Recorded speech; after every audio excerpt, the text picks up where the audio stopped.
Assalamu alaykum do'stlar. Anglayotganinglar Ma'lamni yo'ritgan Oy bilan suhbat programmasining hayot hikmatlari sayfisi.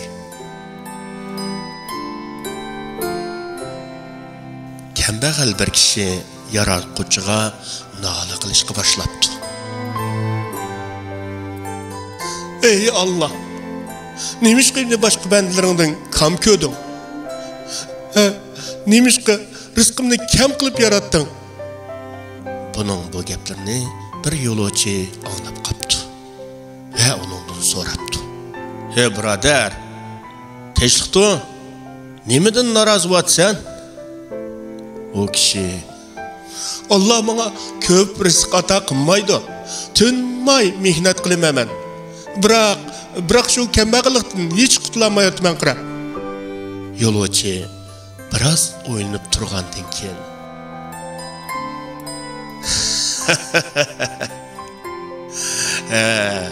men sana 5000 tilla beraman, ammo bir shartim o'rniga bir ko'zing voz kechsa bo'lamdi? Kambag'al qattiq qo'rqib ketdi da kayniga ishga qadam chekinibdi. Ve sen saqmı qandaq? Ben qandaq 5000 tillaga bir ko'zimni kechiman. To'zi bir qiziq bu. Yo'lovchi sal turib davom etibdi. Bundaq bo'lsa, bir qo'lingni ber. 10,000 tilla berman, debdi. Bo'lmaydi. Qandaq nima sen? Deb açıqlashga boshlabdi kambag'al. 100,000 bersangmi men qo'limni hargiz bermayman.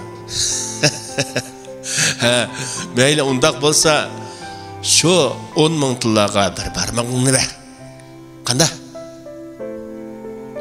Nimishki men barmog'imni bergidek ben sana bütün dunyodagi boylikni bersangmi men barmog'imga almashtirmayman, deb xapalab ketibdi.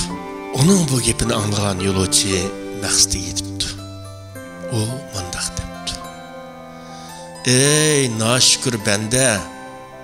Ya unda bo'lsa nemish qinolik qilasan? Allohning sana qanchalik berganini ko'rmayapamsan? Futqoling saq, aql o'shingmi joyida ekan. Sen bo'lmasa peqirlikdan haliqib o'tiribsan.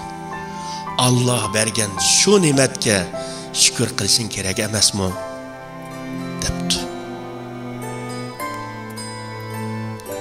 Programımızı yoqtirgan bo'lsangiz, qanlimizga a'zo bo'ling.